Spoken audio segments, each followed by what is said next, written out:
26 अगस्त को दोपहर 4 बजे के करीब हमें इंटीमेशन मिली बत्रा हॉस्पिटल से कि एक 16 साल की बच्ची गन शॉट इंजरी से एडमिट हुई है। तो ये पता चला कि ये बच्ची 11वीं क्लास में तिगड़ी में एक स्कूल में पढ़ती है। वो स्कूल से घर वापस लौट रही थी अपने दोस्तों के साथ, एंड रास्ते में उसको 3 लड़के मिलते हैं बाइक पर जो उसका पीछा करते हैं, और उनमें से एक लड़का क्लोज रेंज से उसको एक गन शॉट इंजरी करके तीनों भाग जाते हैं। बच्ची ने हमें बताया अपनी स्टेटमेंट में कि ये जो लड़का है अमानत अली है, जिसको वो पिछले 2 साल से जानती है। कुछ महीनों से उनकी बातचीत नहीं हो रही है, और जो 3 अक्यूज़ में से एक अमानत अली है, ये उस बच्ची ने हमें बता दिया। हम लोग मौके पर पहुँचे, सीसीटीवी फुटेजेस एनालाइज करने लग गए।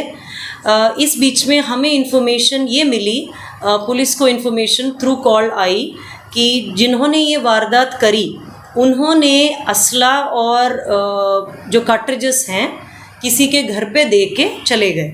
तो जिसके घर पे दिए उन्होंने हमें फ़ोन करके बताया कि ऐसा ऐसा एक है। उनको नहीं पता था कि ये क्या सामान है, कुछ दे के गए थे, देखा पता चला ये है और हमें बताई। तो हमें 2 कंट्री मेड असला and fired cartridge as well as live cartridges वहाँ से मिल गए। तिगड़ी की team as well as special staff की टीम्स, हमने 2 टीम्स ईच बनाई क्योंकि it was a very serious and sensitive matter. CCTV की ट्रेल बनाने लग गए, हमारे लोकल इंफॉर्मेशन एंड इंटेलिजेंस हम डेवलप करने लगे। हमें ये पता चला कि जो वारदात करने के बाद ये लोग बाइक में मुजफ्फरनगर की तरफ भागे हैं। हमने टीम्स तुरंत वहाँ रवाना कर दी। टीम्स वहाँ पहुँची, लेकिन बिल्कुल क्लोज मिस में वो लोग वहाँ से फिर एस्केप हो गए। ये 25 तारीख का हुआ। हमारी टीम लगातार अपनी कोशिश में लगी रही। हमने उनके एसोसिएट्स को, घर वालों को, सब लोगों पे प्रेशर बनाया। 26 तारीख को, that is the next day, हमें 2 अक्यूज़्ड मिले, पवन एंड बॉबी। तो पवन इज़ 19 ईयर्स ओल्ड, बॉबी 24 साल का है। दोनों की प्रीवियस इन्वॉल्वमेंट कोई नहीं है, स्कूल ड्रॉप आउट्स हैं, छोटा मोटा काम करते हैं, पेंटिंग एंड लेबरर का काम। तीनों संगम विहार में ही रहते हैं, तीनों अक्यूज़्ड। इसमें से बॉबी है जिसने फायर किया था।